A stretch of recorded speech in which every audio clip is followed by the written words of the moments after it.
ಸಮಗ್ರ ಜೀವನ ಶೈಲಿ ಭಾಗವಾಗಿ ಇವತ್ತಿನ ಕಾರ್ಯಕ್ರಮದಲ್ಲಿ ಅಡುಗೆ ಎಣ್ಣೆಗಳು ಅಂದ್ರೆ ಕುಕಿಂಗ್ ಆಯಿಲ್ಸ್ ಮತ್ತೆ ಏನೇ ಖಾದ್ಯದ ತೈಲಗಳೇನಿದೆಯೋ ಅದರ ಬಗ್ಗೆ ಪೂರ್ತಿ ಮಾಹಿತಿ ತಿಳ್ಕೊಳ್ಳೋಕೆ ಪ್ರಯತ್ನ ಮಾಡೋಣ ಸ್ನೇಹಿತರೆ.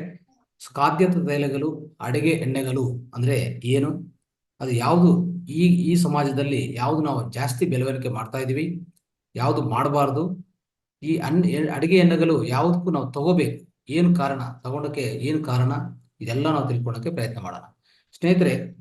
ಪೂರ್ವ ಕಾಲದಲ್ಲಿ, ಪ್ರಾಚೀನ ಕಾಲದಲ್ಲಿ ನಾವು ತಗೊಂತಾರಂತ ಎಲ್ಲ ಎಣ್ಣೆಗಳು ಅಂದ್ರೆ ಯಾವುದೇ ಅಡುಗೆ ಎಣ್ಣೆ ಇರ್ಬೋದು, ಅದೆಲ್ಲಾನು ಸಾವಯವವಾಗಿ ಬೆಳೆಸಿರುವಂತ ಎಣ್ಣೆಗಳು. ಅಂದ್ರೆ ಸಹಜ ಪದ್ಧತಿಯಲ್ಲಿ ಅವರು ಉತ್ಪನ್ನ ಮಾಡ್ತಾ ಇದ್ರು. ಅದರಿಂದ ಯಾವುದೇ ರಾಸಾಯನಿಕಗಳು ಅದ್ರ ಹೊರಗಡೆ ಮಿಶ್ರಮ ಆಗಿಲ್ಲ. ಖಂಡಿತವಾಗಿ ತುಂಬಾ ಒಳ್ಳೆ ಆರೋಗ್ಯ ಕೊಡ್ತಾ ಇತ್ತು. ಪ್ರತಿಯೊಬ್ಬರಿಗೂ ಅದು ಬೇಕಾಗಿರುವಂತ ಅಂಶಗಳಾಗ್ತಾ ಇತ್ತು.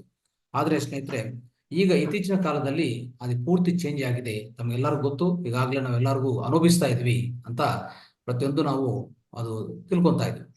ನಾವು ಅದೆಲ್ಲ ತಿಳ್ಕೊಳಕ್ ಹೋದ್ರೆ ಖಂಡಿತವಾಗಿ ಪ್ರತಿಯೊಂದು ನಾವು ಈ ಎಣ್ಣೆದ ಬಗ್ಗೆ ಈ ಪೂರ್ತಿ ಅಂಶಗಳು ತಿಳ್ಕೊಳಕ್ಕೆ ಇವತ್ತು ಪ್ರಯತ್ನ ಮಾಡೋಣ ಸ್ನೇಹಿತರೆ. ಒಂದೇ ಒಂದು ಸೆಕೆಂಡ್. ರೈಟ್ ಸ್ನೇಹಿತರೆ, ಈ ಎಣ್ಣೆ ಅನ್ನೋದು ಪ್ರಾಧಾನ್ಯವಾಗಿ ಏನಕ್ಕೆ ಬೇಕಾಗಿದೆ, ಎಣ್ಣೆ ಯಾಕೆ ನಾವು ತಗೋಬೇಕು ಅಂದ್ರೆ, ಎಣ್ಣೆ ತಗೊಂಡಿದ್ರೆ ನಮ್ಗೆ ಏನೇನೋ ಲಾಭಗಳಿದೆ ಅಂದ್ರೆ ಖಂಡಿತವಾಗಿ ಪ್ರತಿಯೊಬ್ಬರಿಗೂ, ಪ್ರತಿ ಮನುಷ್ಯಗೂ ಏನ್ ಬೇಕಾಗಿದೆ ಅಂದ್ರೆ ಕೊಲೆಸ್ಟ್ರಾಲ್ ಬೇಕಾಗಿದೆ. ಕೊಲೆಸ್ಟ್ರಾಲ್ ಯಾಕೆ ಬೇಕಾಗಿದೆ? ಕೊಲೆಸ್ಟ್ರಾಲ್ ಇದ್ರೇನೆ ನಮ್ಮ ದೇಹ ಒಳಗಡೆ ಹಾರ್ಮೋನ್ಗಳು, ಎಂಜೈಮ್ಗಳು ಉತ್ಪನ್ನ ಆಗುತ್ತೆ. ನಮ್ಮ ದೇಹಕ್ಕೆ ಕೊಲೆಸ್ಟ್ರಾಲ್ ಬೇಕಾಗಿದೆ. ಆದ್ರೆ ಎಷ್ಟು ಮಟ್ಟಕ್ಕೆ ಬೇಕಾಗಿದೆ, ಅದಕ್ಕೊಂದು ಲಿಮಿಟೇಷನ್ ಇರ್ತದೆ, ಅವಧಿ ಇರುತ್ತೆ. ಆ ಪರಿಮಿತಿ ದಾಟಿ ನಾವು ಆ ಕೊಲೆಸ್ಟ್ರಾಲ್ನು ಹೆಚ್ಚಾಗಿ ಬೆಳವಣಿಗೆ ಮಾಡಬಾರ್ದು. ಅಂದ್ರೆ ನಾವು ತಗೋಬೇಕಾದಂತ ಈ ಎಣ್ಣೆಗಳು ಅಷ್ಟೇ, ಎಷ್ಟೇ ಒಳ್ಳೆ ಎಣ್ಣೆ ಆಗ್ಬೋದು, ಸಾವಯವ ಪದ್ಧತಿ ಎಣ್ಣೆ ಅದೇ ನೈಸರ್ಗಿಕ ಎಣ್ಣೆಗಳಾಗ್ಬೋದು, ಇಲ್ಲ ರಾಸಾಯನಿಕಗಳ ಎಣ್ಣೆಗಳು ಮೊದಲನೇದಾಗಿ ನಾವು ತೆಗೆದಾಗಬೇಕಾಗತ್ತೆ. ಆದ್ರೆ ಯಾವುದೇ ಎಣ್ಣೆ ಆದ್ರೂ ನಾವು ತಗೋಬೇಕಾಗಿರುವಂತ ಪರಿಮಿತಿ ಅನ್ನೋದು, ಅವಧಿ ಅನ್ನೋದು, ಲಿಮಿಟ್ ಅನ್ನೋದು ಇರುತ್ತೆ. ಅದು ನಾವು ಗಮನ ಇಟ್ಕೋಬೇಕು ಸ್ನೇಹಿತರೆ. ಅದಕ್ಕೋಸ್ಕರ ಏನಾಗ್ತದೆ, ಈ ಎಣ್ಣೆಗಳು ಅನ್ನೋದು ನಾವು ಒಂದು ಪರಿಮಿತ, ಒಂದು ಲಿಮಿಟೇಷನ್ ಅಲ್ಲಿ ನಾವು ತಗೋಬೇಕಾಗತ್ತೆ. ಅದು ಅರ್ಥ ಮಾಡ್ಕೊಳ್ಳಿ. ಅವಾಗ ಏನಾಗ್ತದೆ, ಖಂಡಿತವಾಗಿ ನಮ್ಮ ಆರೋಗ್ಯನೂ ಚೆನ್ನಾಗಿರ್ತದೆ. ಈ ಕೊಲೆಸ್ಟ್ರಾಲ್ ಅನ್ನೋದು ಪ್ರಾಧಾನ್ಯವಾಗಿ ಬೇಕಾಗಿರೋದು. ಇನ್ನೊಂದು, ಮಕ್ಕಳಿಗೆ ಏನಾಗ್ತದೆ, ಈ ಮಕ್ಕಳಿಗೂ ಮೆದುಳು ಅನ್ನೋದು ಅಭಿವೃದ್ಧಿ ಆಗ್ತಾ ಇರ್ತದೆ. ಆ ಜೊತೆಗೆ ನರ್ವ್ಸ್ ಅನ್ನೋದನ್ನು ಅಭಿವೃದ್ಧಿ ಆಗ್ಬೇಕು. ಈ ನರ್ವ್ಸ್ ಅನ್ನೋದು ಅಭಿವೃದ್ಧಿ ಆಗ್ಬೇಕು, ಚೆನ್ನಾಗಿ ಒಳ್ಳೆ ನರ್ವ್ಸ್ ವೀಕ್ನೆಸ್ ಯಾವ್ದು ಇರಬಾರ್ದು ಅಂತಂದ್ರೆ ಏನ್ ಮಾಡ್ಬೇಕು, ಅವಾಗ ಒಳ್ಳೆ ಎಣ್ಣೆ ಕೊಡ್ಬೇಕು. ಎಂತ ಎಣ್ಣೆ, ಯಾವ ತರ ಎಣ್ಣೆ ಕೊಡ್ಬೇಕಂದ್ರೆ ಖಂಡಿತವಾಗಿ ಸಾವಯವ ಎಣ್ಣೆ ಕೊಡ್ಬೇಕು, ನ್ಯಾಚುರಲ್ ಆಯಿಲ್ಸ್. ಓಕೆ, ಯಾವುದೇ ಅದರಲ್ಲಿ ರಾಸಾಯನಿಕ ಅಂಶಗಳು ಇರಬಾರದು. ಸ್ನೇಹಿತರೆ, ನಾವು ಅರ್ಥ ಮಾಡ್ಕೋಬೇಕಾಗಿರೋದು, ಮುಂದಿನ ದಿವಸದಲ್ಲಿ ಅಂದ್ರೆ ನಮ್ಮ ಪ್ರಾಚೀನ ಕಾಲದಲ್ಲಿ ಖಂಡಿತವಾಗಿ ನಾವು ಪ್ರತಿಯೊಂದು ಏನೇ ಎಣ್ಣೆ ತಗೊಂತಾ ಇದ್ರು ಅವಾಗ ಅದರಲ್ಲಿ ಯಾವುದೇ ಮಿಶ್ರಮಗಳು ಮತ್ತೆ ಯಾವುದೇ ರಾಸಾಯನಿಕಗಳು ಅದರಲ್ಲಿ ಮಿಶ್ರಮ ಆಗಿಲ್ಲ. ಅದಕ್ಕೋಸ್ಕರ ನಮ್ಮ ಎಲ್ಲರೂ ಪೂರ್ವಿಕರ ಆರೋಗ್ಯ ತುಂಬಾ ಚೆನ್ನಾಗಿತ್ತು, ಯಾವುದೇ ಆರೋಗ್ಯ ಕೆಟ್ಟು ಹೋಗ್ತಾ ಇಲ್ಲ. ಈಗೇನಾಗಿದೆ, ಇತ್ತೀಚಿನ ಕಾಲದಲ್ಲಿ ಪ್ರತಿಯೊಂದು, ಈಗ ತಗೊಳ್ಳಿ, ನಾವು ಏನ್ ಎಣ್ಣೆಗಳು ಯೂಸ್ ಮಾಡ್ತಾ ಇದೀವಿ ಅದನ್ನು ತಿಳ್ಕೊಳ್ಳೋಣ. ಈ ಇತ್ತೀಚಿನ ಕಾಲದಲ್ಲಿ ನಾವು ಪ್ರತಿಯೊಬ್ಬರು ಅಂದ್ರೆ ಆದಷ್ಟು ಜಾಸ್ತಿ, ಸುಮಾರು ಒಂದು 80% 70ರಿಂದ 80%, 80% ಏನಾಗ್ತಾ ಇದೆ, ಖಂಡಿತವಾಗಿ ಈ ರಿಫೈನ್ಡ್ ಆಯಿಲ್ಸ್ ಯೂಸ್ ಮಾಡ್ತಾರೆ. Refined oils. ಓಕೆ, ಈ ರಿಫೈನ್ಡ್ ಆಯಿಲ್ಸ್ ಏನಾಗ್ತಾ ಇದೆ, ಅದು ಯಾವುದೇ ಎಣ್ಣೆ ಆಗಲಿ, ಕಡಲೆಕಾಯಿ ಆಗ್ಬೋದು, ತೆಂಗಿನ ಎಣ್ಣೆ ಆಗ್ಬೋದು, ಸಾಸಿವೆ ಆಯಿಲ್ ಆಗ್ಬೋದು, ಇಲ್ಲ ನಾವು ಕುಶುಬುವಿಂದ ಬಂದಿರೋದು ಅಂದ್ರೆ ಸನ್ಫ್ಲವರ್ ಇಂದ ಬಂದಿರೋದು, ಯಾವುದೇ ಎಣ್ಣೆ ತಗೊಳ್ಳಿ, ಅದರಲ್ಲಿ ಏನು ಪ್ರಾಧಾನ್ಯವಾಗಿ ಏನಾಗ್ತಾ ಇದೆ ಅಂದ್ರೆ ಖಂಡಿತವಾಗಿ 75% ಅಂದ್ರೆ 75% ಏನಾಗ್ತದೆ, 100% ಅಲ್ಲಿ 75% ಅದ್ರ ಒಳಗಡೆ ಇರೋದು ಈ ಪ್ಯಾರಾಫಿನ್ ಆಯಿಲ್ ಅಂತ ಬರ್ತದೆ. ಅಂದ್ರೆ ಪೆಟ್ರೋಲಿಯಂ ಉತ್ಪನ್ನ ಮಾಡ್ತಾರಲ್ಲ, ಪೆಟ್ರೋಲಿಯಂ ಉತ್ಪನ್ನ ಮಾಡೋದು, ಮತ್ತೆ ಈ ನಾನ್ ವೆಜಿಟೇರಿಯನ್ ಕಂಪನೀಸ್ ಅಂದ್ರೆ ಈ ಮಾಂಸದ ಉದ್ಯಮಗಳು ಏನಿದೆಯೋ ಅದರಿಂದ ಬಂದಿರುವಂತ ವೇಸ್ಟ್ ಇಂದ ಬಂದಿರುವಂತ, ಅದರಿಂದ ಮಾಡಿರುವಂತ ಆ ಉತ್ಪನ್ನಗಳಿಂದ ಈ ಪೆಟ್ರೋಲಿಯಂ ಕಂಪನೀಸ್ ಅಂದ್ರೆ ಈ ಪೆಟ್ರೋಲಿಯಂ ರಿಫೈನರೀಸ್ ಅಂತ ಇದ್ರೆ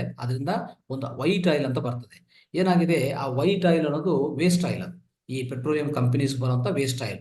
ಅದನ್ನ ಏನ್ ಮಾಡಿದ್ದಾರೆ, ಮುಂದಿನ ದಿವಸದಲ್ಲಿ ಹಿಂದೆ ಕಾಲದಲ್ಲಿ ಅದು ಈ ಸಾಗರ ಗರ್ಭದಲ್ಲಿ ಆಗ್ತಾ ಇದ್ರು.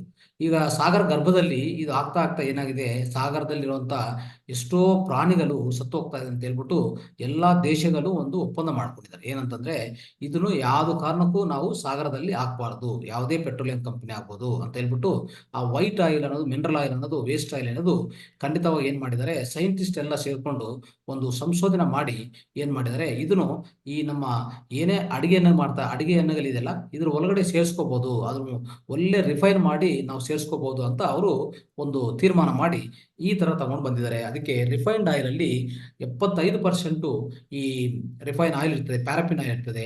25% ಮಾತ್ರ ನಿಮ್ಮ ಏನು ಎಣ್ಣೆ ತಗೋಬೇಕಂತಿರೋ ಆ ಎಣ್ಣೆ ಅಂಶ ಇರುತ್ತೆ, ಅರ್ಥ ಮಾಡ್ಕೊಳ್ಳಿ. ಅವಾಗ ಖಂಡಿತವಾಗಿ ಇದು ನಿಮ್ಮ ಆರೋಗ್ಯಕ್ಕೂ ಒಳ್ಳೇದಲ್ಲ.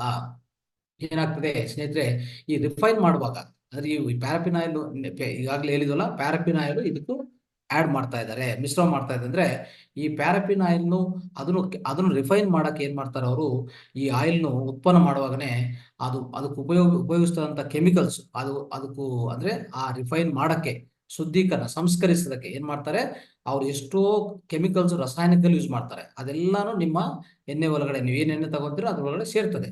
ಅದೊಂದೇ ಅಲ್ಲ, ಅವರು ಆ ರಿಫೈನ್ ಮಾಡುವಾಗನು ಅಷ್ಟೇ, ಯಾವುದೇ ಒಳ್ಳೆ ರಿಫೈನ್ಡ್ ಆಯಿಲ್ ಅಂತ ಇಟ್ಕೊಳ್ಳಿ, ಅಂದ್ರೆ ಸಂಸ್ಕರಿಸಿದ ಆಯಿಲು ಒಳ್ಳೆ ಸ್ವಚ್ಛವಾಗಿದೆ, ಯಾವುದು ಇದರಲ್ಲಿ ಪ್ಯಾರಾಫಿನ್ ಆಯಿಲ್ ಇಲ್ಲ ಅಂತ ಇಟ್ಕೊಳ್ಳಿ, ಪರವಾಗಿಲ್ಲ. ಏನಾಗ್ತದೆ ಆದ್ರೂ ಅವ್ರು ಏನ್ ಮಾಡ್ತಾರೆ, ರಿಫೈನ್ ಮಾಡುವಾಗನು ಈ ಹೆಚ್ಚು ಟೆಂಪರೇಚರ್ ಅಂದ್ರೆ ಅತಿ ಬಿಸಿಲು, ಜಾಸ್ತಿ ಬಿಸಿಲಿಟ್ಟು ಈ ಆ ಟೆಂಪರೇಚರ್ ಮೇಲೆ ಈ ಈ ಆಯಿಲ್ ಉತ್ಪನ್ನ ಮಾಡ್ತಾ ಇರ್ತಾರೆ. ಎಷ್ಟದು 400 ಡಿಗ್ರೀಸ್ ಇರುತ್ತೆ. 400 ಡಿಗ್ರೀಸ್ ಆ ಟೆಂಪರೇಚರ್ ಯೂಸ್ ಮಾಡಿ ಅಂತ ರಿಫೈನ್ಡ್ ಆಯಿಲ್ ನಾವು ಉತ್ಪನ್ನ ಮಾಡಿದ್ರೆ ಏನಾಗ್ತದೆ, ಖಂಡಿತವಾಗಿ ಆಯಿಲ್ ಒಳಗಡೆ ಅಂದ್ರೆ ಈ ಎಣ್ಣೆ ಒಳಗಡೆ ಏನಾಗ್ತದೆ, ರಾಸಾಯನಿಕ ಚರ್ಯೆಗಳು ಉತ್ಪನ್ನ ಆಗುತ್ತೆ. ಎಷ್ಟೋ ರಾಸಾಯನಿಕ ಚರ್ಯೆಗಳಾಗಿ ಖಂಡಿತವಾಗಿ ಅದ್ರ ಒಳಗಡೆ ಇರುವಂತ ಏನೇ ಆಂಟಿ ಆಕ್ಸಿಡೆಂಟ್ಸ್, ನಾವು ಯಾಕೆ ಎಣ್ಣೆ ತಗೊಂತೀವಿ, 2 ಕಾರಣಗಳಿದೆ. ಒಂದು ವಿಟಮಿನ್ ಇ, ಇನ್ನೊಂದು ಆಂಟಿ ಆಕ್ಸಿಡೆಂಟ್ಸ್. ಅಂದ್ರೆ ನಮ್ಮ ಯಾವುದೇ ರೋಗ ನಿರೋಧಕ್ಕೆ ಎಷ್ಟು ಆಂಟಿ ಆಕ್ಸಿಡೆಂಟ್ಸ್ ತುಂಬಾ ಹೆಲ್ಪ್ ಆಗುತ್ತೆ. ಆಂಟಿ ಆಕ್ಸಿಡೆಂಟ್ಸ್ಗೆ ವಿಟಮಿನ್ ಇ ಕೋಸ್ಕರ ಮತ್ತೆ ಕೊಲೆಸ್ಟ್ರಾಲ್ ಕೋಸ್ಕರ, ಈ 3 ಕಾರಣಕ್ಕೋಸ್ಕರ ನಾವು ತಗೊಂತರೋದು ಈ ಎಣ್ಣೆಗಳೆಲ್ಲ ಅಲ್ವಾ.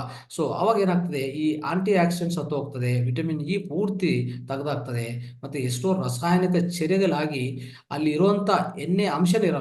ಏನಾಗ್ತದೆ ಸ್ನೇಹಿತರೆ, ಪ್ರೀ ರಾಡಿಕಲ್ಸ್ ಅಂತ ಒಂದು ಕಣಗಳು ಉತ್ಪತ್ತಾಗತ್ತೆ. ಯಾವಾಗ ಈ ಅತಿ ಹೆಚ್ಚು ಟೆಂಪರೇಚರ್ ಅಲ್ಲಿ ಈ ಆಯಿಲ್ ಉತ್ಪನ್ನ ಮಾಡುವಾಗ, ಈ ರಿಫೈನ್ಡ್ ಆಯಿಲ್ ಎಲ್ಲ ಉತ್ಪನ್ನ ಆಗೋದು ಟೆಂಪರೇಚರ್ ಏನು 400 ಡಿಗ್ರೀಸ್.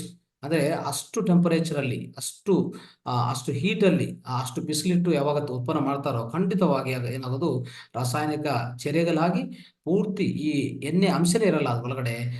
ಅವಾಗ ಏನಾಗ್ತದೆ, ಈ ಫ್ರೀ ರಾಡಿಕಲ್ಸ್ ಅಂತ ಜಾಸ್ತಿ ಉತ್ಪನ್ನ ಆಗಿ ಅದನ್ನು ಕ್ಯಾನ್ಸರ್ ಸಹ ಕ್ಯಾನ್ಸರ್ನು ಕೊಡುವಂತ ಒಂದು ಈ ಫ್ರೀ ರಾಡಿಕಲ್ಸ್ ಜಾಸ್ತಿ ಆಗಿ ನಮಗೆ ಕ್ಯಾನ್ಸರ್ ಅಂತ ರೋಗನು ಉತ್ಪನ್ನ ಆಗೋದು, ರೋಗನು ನಮಗೆ ಕೊಡುವಂತ ಅವಕಾಶ ಇದೆ. ಯಾವುದರಿಂದ, ಈ ರಿಫೈನ್ಡ್ ಆಯಿಲ್ಸ್ ಇಂದ. ಮತ್ತೆ ಏನ್ ಮಾಡ್ಬೇಕು ಅಂತಂದ್ರೆ ನೋಡಿ, ಇನ್ನೊಂದು ಸ್ವಲ್ಪ ಹೇಳ್ತಾ ಇರ್ತಾರೆ, ಒಳ್ಳೆ ರಿಫೈನ್ಡ್ ಆಯಿಲು ಯಾವುದೇ ನಾವು ಈ ರಾಸಾಯನಿಕ ಆಡ್ ಮಾಡಿಲ್ಲ, ಏನ್ ಮಾಡಿಲ್ಲ ಅಂದ್ರೆ ಇಂಥ ಪದ್ಧತಿ ಹೈ ಟೆಂಪರೇಚರ್ ಉತ್ಪನ್ನ ಮಾಡೋದು ಒಳ್ಳೇದಲ್ಲ.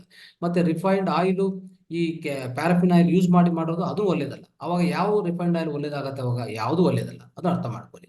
ರಿಫೈನ್ಡ್ ಆಯಿಲ್ ಅಂದ್ರೆ 2 ತರ, ಸ್ವಚ್ಛವಾಗ ರಿಫೈನ್ಡ್ ಆಯಿಲ್ ಅಂತ ಹೇಳ್ತಾರೆ, ಇನ್ನೊಂದು ಈ ಪ್ಯಾರಾಫಿನ್ ಆಯಿಲ್ ಈ ಪ್ಯಾರಾಫಿನ್ ಆಯಿಲ್ ಅನ್ನೋದು ಮಿಶ್ರಣ ಮಾಡಿ ಮಾಡುವಂತ ರಿಫೈನ್ಡ್ ಆಯಿಲ್, ಎರಡನ್ನೂ ಒಳ್ಳೇದಲ್ಲ ಅಲ್ವಾ. ಯಾಕಂದ್ರೆ ಅದರಲ್ಲಿ ಯಾವುದೇ ನಮ್ಗೆ ಬೇಕಾಗಿರುವಂತ ಒಳ್ಳೆ ಎಣ್ಣೆ ಅಂಶ ಇಲ್ಲ. ಒಳ್ಳೆ ಎಣ್ಣೆ ಅಂಶ ಅನ್ನೋದು ಯಾವಾಗಲೂ ತೆಗೆದಾಕಿರ್ತದೆ, ಎರಡಲ್ಲಿ ಸಿಗಲ್ಲ.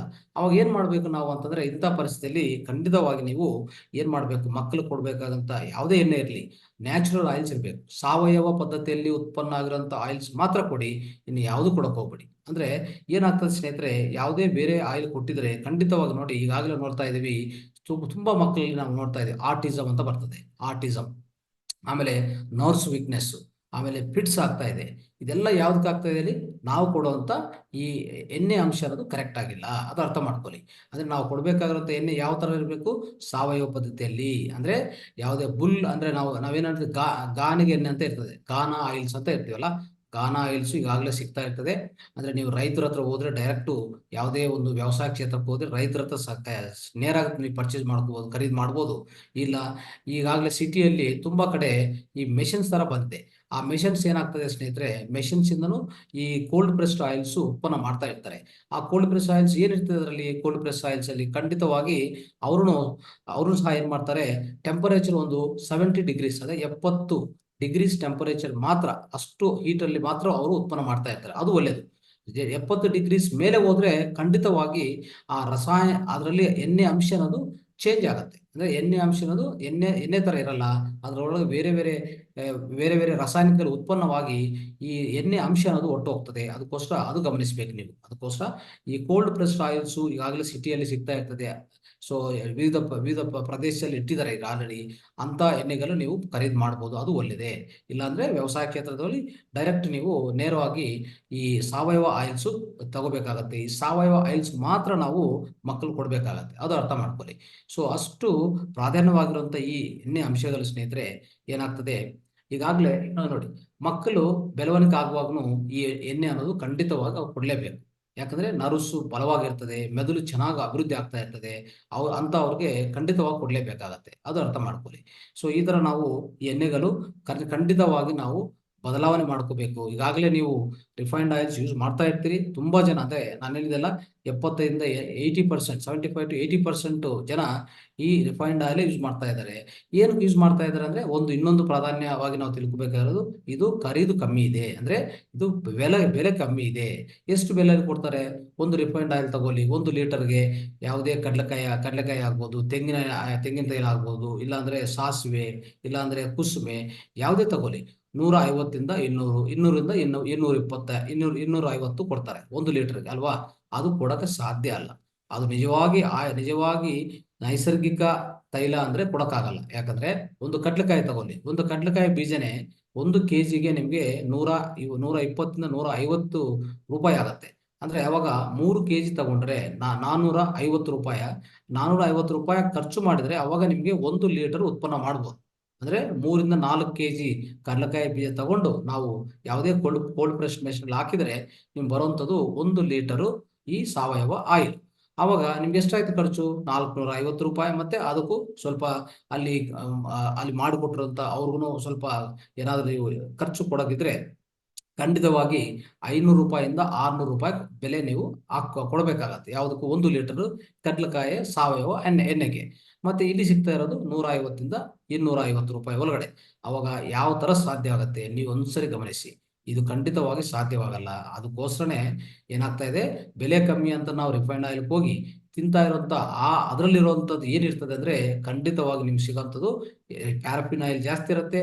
ಇಲ್ಲ ಒಂದು ಇನ್ ಕೇಸ್ ಅವರು ಏನಾದ್ರೂ ಹೇಳಿ ಮೊದಲೇ ರಿಫೈನ್ಡ್ ಆಯಿಲ್ ಅಂತ ಹೇಳಿದ್ರು ಅದ್ರ ಒಳಗಡೆ ಈ ಎಣ್ಣೆ ಅಂಶ ಇಲ್ಲ, ಬೇರೆ ಬೇರೆ ಅಂಶಗಳನ್ನ ಸೇರ್ಕೊಂಡಿದೆ. ಅದಕ್ಕೋಸ್ಕರ ಈಗಾಗಲೇ ನೋಡ್ತಾ ಇದ್ದ ಸ್ನೇಹಿತರೆ, ನಮ್ಮ ಭಾರತದಲ್ಲಿ ಇಲ್ಲ ಇಡೀ ಪ್ರಪಂಚದಲ್ಲಿ ಪ್ರತಿಯೊಂದು ದಿನ ಏನಾಗ್ತಾ ಇದೆ, ಕ್ಯಾನ್ಸರ್ ಕೇಸ್ಗಳು ಹೆಚ್ಚು ಆಗ್ತಾ ಇದೆ. ಕ್ಯಾನ್ಸರ್ ಕೇಸ್ಗಳು ಯಾಕೆ ಹೆಚ್ಚಾಗ್ತಾ ಇದೆ ಅಂದ್ರೆ, ಖಂಡಿತವಾಗಿ ಈ ಆಯಿಲ್ ಇಂದಾನೆ, ಈ ಎಣ್ಣೆ ನಾವು ಏನ್ ತಗೊಂತಾ ಇದೀವೋ ಅದಕ್ಕೋಸ್ಕರ ಪ್ರತಿಯೊಬ್ಬರು ಇವತ್ತಿಂದನೇ ಖಂಡಿತವಾಗಿ ಬದಲಾವಣೆ ಮಾಡ್ಕೊಳ್ಳಿ. ಸೊ ಏನೇ ಸ್ವಲ್ಪ ಖರ್ಚಾಗ್ಬೋದು, ಬಟ್ ಆದ್ರೆ ನೀವು ಒಂದ್ಸರಿ ಕ್ಯಾನ್ಸರ್ ಅಂತೂ ಬಂದಿದ್ರೆ ಸ್ನೇಹಿತರೆ, ಈಗಾಗಲೇ ತುಂಬಾ ಜನ ನೋಡ್ತಾ ಇದ್ದೆ, ಎಷ್ಟೋ ನೋವಿದೆ. ಅದು ಒಂದೇ ಅಲ್ಲ, ಯಾವುದೇ ಮಾತ್ರೆಗಳು, ಯಾವುದೇ ನೀವು ಶಸ್ತ್ರಚಿಕಿತ್ಸೆ ಮಾಡ್ಕೊಳ್ಳಿ, ಇನ್ನೊಂದು ಮಾಡ್ಕೊಳ್ಳಿ, ನಿಮಗೆ ಗುಣ ಆಗಲ್ಲ. ಖಂಡಿತವಾಗಿ ಅದನ್ನು ನಮ್ಮ ಜೀವನ ಉಳಿಸಕ್ಕನೆ ಸಾಧ್ಯವಿಲ್ಲ. ಕ್ಯಾನ್ಸರ್ ಬಂದ್ರೆ ಈ ನವೀನ ಪದ್ಧತಿಯಲ್ಲಿ, ಮಾಡರ್ನ್ ಮೆಡಿಸನ್ ಆಗ್ಬೋದು, ಯಾವುದೇ ಗುಣ ಆಗಲ್ಲ. ಖಂಡಿತವಾಗಿ ಜೀವನನೇ ಉಳಿಸೋಕೆ ಸಾಧ್ಯ ಇಲ್ಲ. ಅದಕ್ಕೋಸ್ಕರ ಖಂಡಿತವಾಗಿ ನಾವು ಈ ಎಣ್ಣೆಗಳು ಬದಲಾವಣೆ ಮಾಡ್ಕೊಳ್ಳಿ. ರಿಫೈನ್ಡ್ ಆಯಿಲ್ಸ್ ಇಂದ ನಮ್ಮ ಎಲ್ಲಾ ಖಾದ್ಯ ತೈಲಗಳನ್ನು ನೀವು ರಿಫೈನ್ಡ್ ಆಯಿಲ್ ಬೇಡ, ಸಾವಯವ ಆಯಿಲ್, ನೈಸರ್ಗಿಕ ಆಯಿಲ್ ತಗೋಬೇಕಾಗತ್ತೆ. ಇದ್ರ ಅರ್ಥ ಮಾಡ್ಕೊಳ್ಳಿ. ಇನ್ ಸ್ವಲ್ಪ ಅಂಶಗಳು ಏನಾದಿದ್ರೆ ನಾವು ನೋಡಕ್ಕೆ ಪ್ರಯತ್ನ ಮಾಡೋಣ ಸ್ನೇಹಿತರೆ.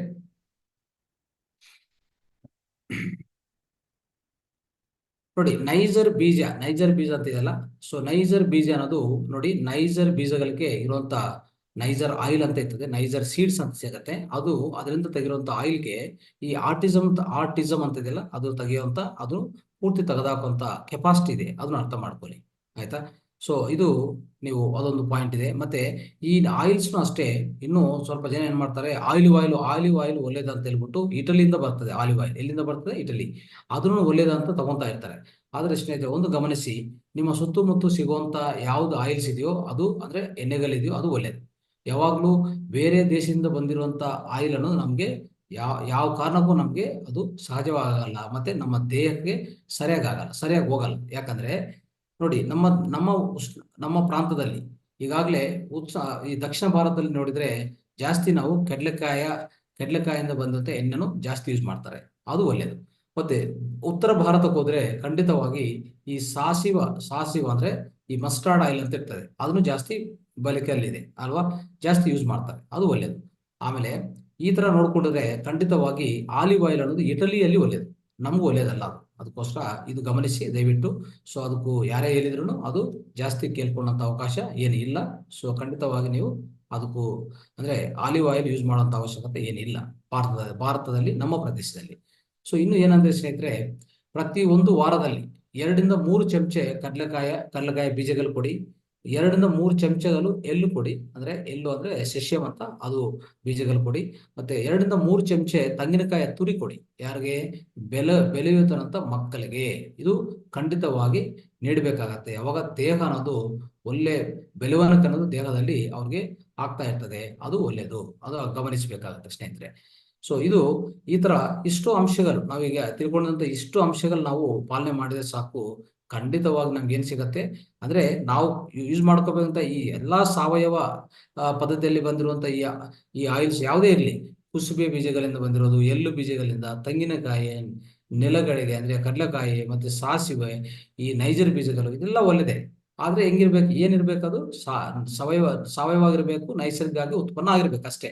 ಯಾವುದೇ ರಿಫೈನ್ಡ್ ಅಂತೂ ಆಗಿರಬಾರ್ದು. ಇದೊಂದು ನೀವು ನೆನ್ಪಿಟ್ಕೊಂಡು ಇದ್ರ ಪಾಲನೆ ಮಾಡ್ತಾ ಹೋಗಿ, ಖಂಡಿತವಾಗಿ ನಿಮ್ಗೆ ತುಂಬಾ ಒಳ್ಳೇದಾಗತ್ತೆ. ಅಂದ್ರೆ ಸೊ ಇಷ್ಟೆಲ್ಲ ಅಂಶಗಳು ನಾವು ಈ ಎಣ್ಣೆಗಳ ಬಗ್ಗೆ ತಿಳ್ಕೊಂಡು ಸ್ನೇಹಿತರೆ ಪ್ರತಿಯೊಬ್ಬರು